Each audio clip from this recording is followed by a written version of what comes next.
Hi hello welcome back to my YouTube channel. ಇನ್ನೂ ಯಾರ್ಯಾರು ನನ್ನ ಚಾನಲ್ನ ಸಬ್ಸ್ಕ್ರೈಬ್ ಮಾಡಿಲ್ಲ, ಪ್ಲೀಸ್ ನನ್ನ ಚಾನಲ್ನ ಸಬ್ಸ್ಕ್ರೈಬ್ ಮಾಡ್ಕೊಳ್ಳಿ.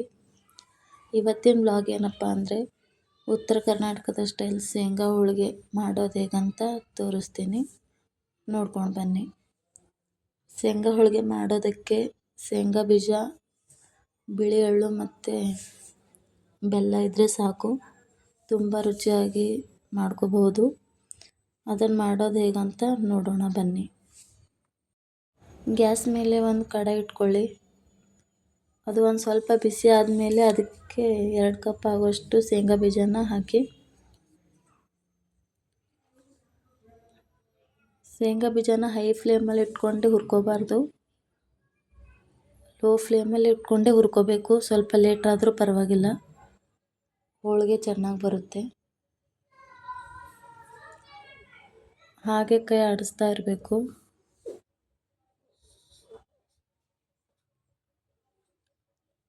ಚೆನ್ನಾಗಿ ಹುರಿಬೇಕು. ಈ ಥರ ಮಾಡಿಟ್ರೆ 2-3 ದಿನ ಬರುತ್ತೆ ಶೇಂಗಾ ಹೋಳಿಗೆ. ನಿಮ್ಮ ಮನೇಲಿ ಚಿಕ್ಕ ಮಕ್ಕಳಿದ್ರು ಅವ್ರಿಗೂ ತುಂಬ ಇಷ್ಟ ಆಗುತ್ತೆ, ಒಂದ್ಸಲ ಮಾಡಿ ನೋಡಿ. ಹಾಗೆ ಹುರ್ಕೋತಾ ಇರಬೇಕು, ಹುರಿತಾ ಇರಬೇಕು. ಅದನ್ನು ಸ್ವಲ್ಪ ಸ್ವಲ್ಪ ಅದು ಕಲರ್ ಚೇಂಜ್ ಆಗುತ್ತೆ.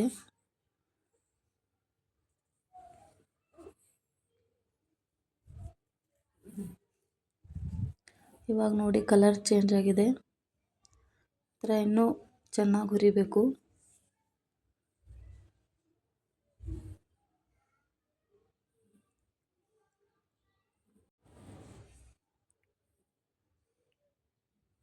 ಇದೇ ಥರ ಇನ್ನೂ ಒಂದು 5 ನಿಮಿಷ ಹುರ್ಕೊಳ್ಳಿ ಚೆನ್ನಾಗಿ. ಲೋ ಫ್ಲೇಮಲ್ಲೇ ಇಡಿ ಗ್ಯಾಸ್ನ.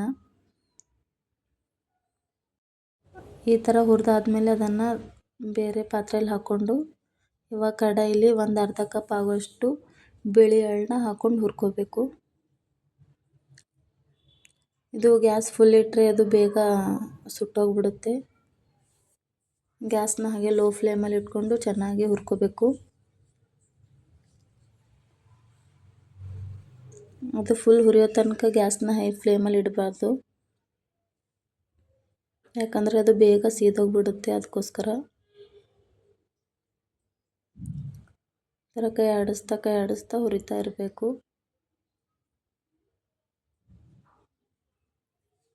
ಅದು ಎಳ್ಳು ಪಟ್ ಪಟ್ ಅಂತ ಸೌಂಡ್ ಬರುತ್ತೆ. ಅದು ಬ್ರೌನ್ ಕಲರ್ ಆಗೋವರೆಗೂ ಚೆನ್ನಾಗಿ ಹುರ್ಕೋಬೇಕು.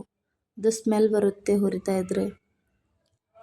ಹುರ್ಕೊಂಡಾದ್ಮೇಲೆ ಅದನ್ನು ಗ್ಯಾಸ್ ಆಫ್ ಮಾಡಿ.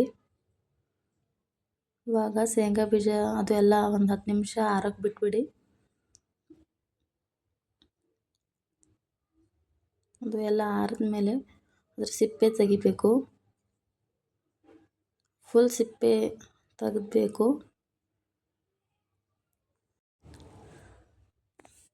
ಫುಲ್ ಸಿಪ್ಪೆ ಎಲ್ಲ ತೆಗೆದ್ಬಿಟ್ಟು ಕ್ಲೀನ್ ಮಾಡ್ಕೋಬೇಕು.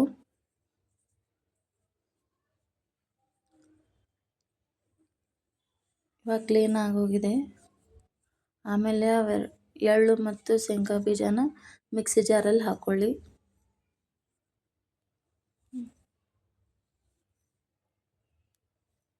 ಫುಲ್ ಸಣ್ಣ ಆಗಬೇಕು.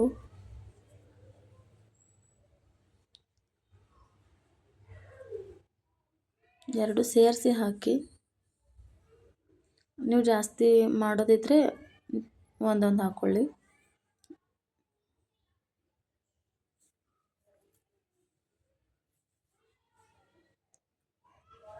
ಅದನ್ನು ಎರಡು ರುಬ್ಕೊಂಡು ಬರ್ತೀನಿ. ಈ ಥರ ಆಗಿದೆ ಇವಾಗ. ಇದಕ್ಕಿವಾಗ ಬೆಲ್ಲ ಸೇರಿಸೋಣ. ಬೆಲ್ಲ ಪಾಕ ಮಾಡಬೇಕು, ಅಂದರೆ ಫುಲ್ ಅಂಟು ಇರಬಾರ್ದು, ಬರೀ ಬೆಲ್ಲ ಕರಗೋ ಅಷ್ಟು ನೀರು ಹಾಕಬೇಕು. ನಾನು ನೋಡಿ 1 ಕಪ್ ನೀರು ಹಾಕ್ತೀನಿ. 1 ಕಪ್ ನೀರು ಹಾಕಿದ್ಮೇಲೆ ಅದಕ್ಕೆ ಇವಾಗ ಬೆಲ್ಲ ಹಾಕ್ಕೋತೀನಿ 2 ಕಪ್ ಆಗೋಷ್ಟು. 2 ಕಪ್ ಶೇಂಗಾ ಬೀಜ ಇದೆಯಲ್ಲ, ಅದಕ್ಕೆ 2 ಕಪ್ ಆಗೋಷ್ಟು ಬೆಲ್ಲ ಹಾಕ್ಕೋಬೇಕು.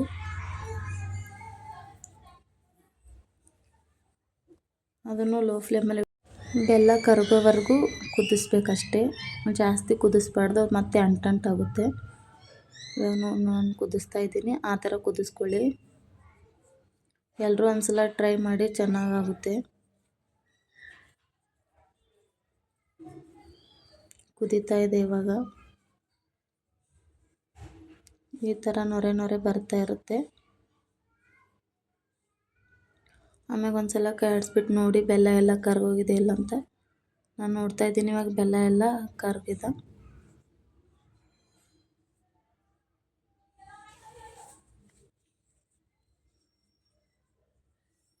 ಆಮೇಲೆ ಅದನ್ನು ಗ್ಯಾಸ್ ಆಫ್ ಮಾಡಿಕೊಂಡು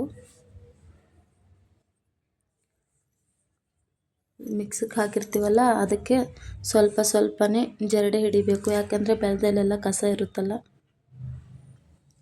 ಸ್ವಲ್ಪ ಸ್ವಲ್ಪ ಹಾಕ್ಕೊಂಡು ಮಿಕ್ಸ್ ಮಾಡಿ. ಆಮೇಲೆ ಎಲ್ಲನೂ ಹಾಕಿದ್ರೆ ಸ್ವಲ್ಪ ತಿಳಿ ಆಗುತ್ತೆ. ಎಷ್ಟು ಬೇಕಂತ ನೋಡ್ಕೊಂಡು ಮಿಕ್ಸ್ ಮಾಡಿ. ಇವಾಗ ನೋಡಿ ಹೀಗಾಗಿದೆ. ಇವಾಗ ಇನ್ನೂ ಸ್ವಲ್ಪ ಹಾಕೋತೀನಿ. ಇವಾಗ ಮತ್ತೆ ಮಿಕ್ಸ್ ಮಾಡ್ಕೊಳ್ಳಿ. ಈ ಥರ ಕನ್ಸಿಸ್ಟೆನ್ಸಿ ಬರೋವರೆಗೂ ಸ್ವಲ್ಪ ಸ್ವಲ್ಪ ಹಾಕ್ಕೊಂಡು ಮಿಕ್ಸ್ ಮಾಡ್ಕೊಳ್ಳಿ. ಇವಾಗ ಆಗೋಗಿದೆ ಇದು. ಇದನ್ನು ಒಂದು 5 to 6 hours ನೆನೆಗೆ ಬಿಟ್ಬಿಡ್ತೀನಿ. ಯಾಕಂದರೆ ಮೆತ್ತಗಾಗುತ್ತೆ ಹೋಳಿಗೆ, ಇಲ್ಲಾಂದರೆ ಬಿರ್ಸಾಗಿರುತ್ತೆ.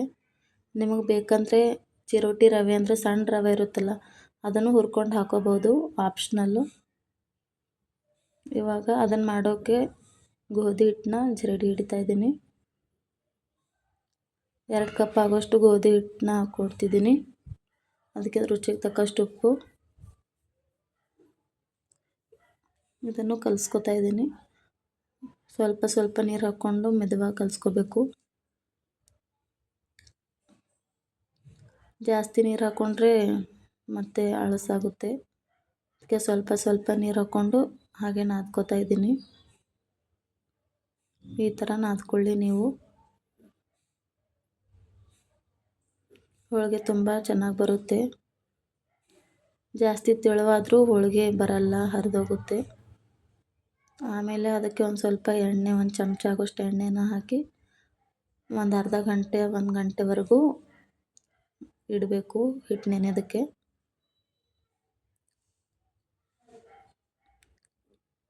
ಇವಾಗ ಹಿಟ್ಟು ನೆನೆಯಿತು, 1 hour ಆಯಿತು. ಇವಾಗ ಹೋಳಿಗೆ ಮಾಡೋಣ. ಅದು ಇನ್ನೊಂದು ಸ್ವಲ್ಪ ಎಣ್ಣೆ ಹಚ್ಚಿ ಎಲ್ಲ ಕಡೆ ನಾದಬೇಕು. ಈ ಥರ ಆಗಬೇಕು ಹಿಟ್ಟು. ಅಂದ್ಕೊಂಡು ಚೆನ್ನಾಗಿ ರೌಂಡ್ ಶೇಪ್ ಆಗೋವರೆಗೂ ಉಳ್ಳೆ ಮಾಡ್ಕೋಬೇಕು. ಈ ಥರ ನಿಮ್ಮ ಹತ್ರ ತಾಟಿದ್ರೆ ತಾಟಲ್ಲಿ ಮಾಡ್ಕೊಳ್ಳಿ, ಇಲ್ಲ ಗ್ಯಾಸಿನ ಕಟ್ಟೆ ಮೇಲಾದರೂ ಮಾಡ್ಕೋಬೋದು. ಅದಕ್ಕೆ ಒಂದು ಸ್ವಲ್ಪ ಎಣ್ಣೆ ಹಚ್ಚಿ ಅದನ್ನು ದೊಡ್ಡದಾಗಿ ತಿಳ್ಕೊಬೇಕು.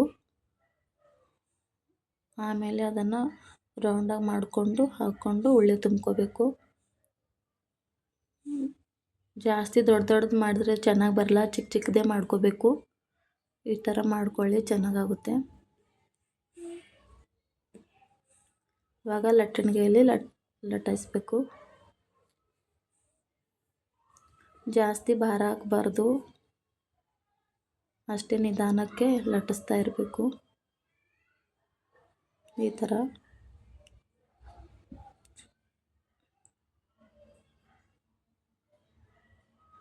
ಗ್ಯಾಸ್ ಒಲೆ ಮೇಲೆ ಹಂಚಿಟ್ಟು ಅದನ್ನು ಸ್ವಲ್ಪ ಕಾಯಕ್ಕೆ ಬಿಟ್ಬಿಟ್ಟಿದ್ದೀನಿ. ಅದು ಕಾಯ್ದ ಮೇಲೆ ಈ ಹೋಳಿಗೆನ ಅದರಲ್ಲೂ ಇದು ಹಾಕ್ತೀನಿ. ಇವಾಗ ನೋಡಿ ಈ ಥರ ಹೋಳಿಗೆ ಹಾಕ್ತೀನಿ. ಆಮೇಲೆ ಒಂದು ಸ್ವಲ್ಪ ಎಣ್ಣೆನ ಸುತ್ತ ಹಾಕ್ಬಿಡಿ, ಚೆನ್ನಾಗಾಗುತ್ತೆ. ಹಾಗೆ ಎಲ್ಲನೂ ಒಂದೊಂದಾಗಿ ಮಾಡ್ಕೋತೀನಿ. ನೀವು ಒಂದ್ಸಲ ನಿಮ್ಮ ಮನೇಲಿ ಟ್ರೈ ಮಾಡ್ಕೊಳ್ಳಿ, ಹೇಗಾಗುತ್ತೆ ಅಂತ ಕಮೆಂಟ್ ಮಾಡಿ ಹೇಳಿ. ಪ್ಲೀಸ್ ಇನ್ನೂ ಯಾರ್ಯಾರು ನನ್ನ ಚಾನಲ್ನ ಸಬ್ಸ್ಕ್ರೈಬ್ ಮಾಡಿಲ್ಲ, ಪ್ಲೀಸ್ ನನ್ನ ಚಾನಲ್ನ ಸಬ್ಸ್ಕ್ರೈಬ್ ಮಾಡಿ. ಹಾಗೆ ಪಕ್ಕದಲ್ಲಿರುವಂಥ ಬೆಲ್ಲೈಕನ್ನು ಕ್ಲಿಕ್ ಮಾಡಿ. ಪ್ಲೀಸ್ ಸಬ್ಸ್ಕ್ರೈಬ್ ಮಾಡಿ. ಈ ಥರ ಚೆನ್ನಾಗಿ ಲೋ ಫ್ಲೇಮಲ್ಲಿ ಇಟ್ಕೊಂಡೆ ಬೇಯಿಸ್ತಾ ಇದ್ದೀನಿ. ಈ ಥರ ಆಗೋಗುತ್ತೆ. ಎಲ್ಲನೂ ಒಂದೊಂದಾಗಿ ಮಾಡ್ಕೊತಿದ್ದೀನಿ.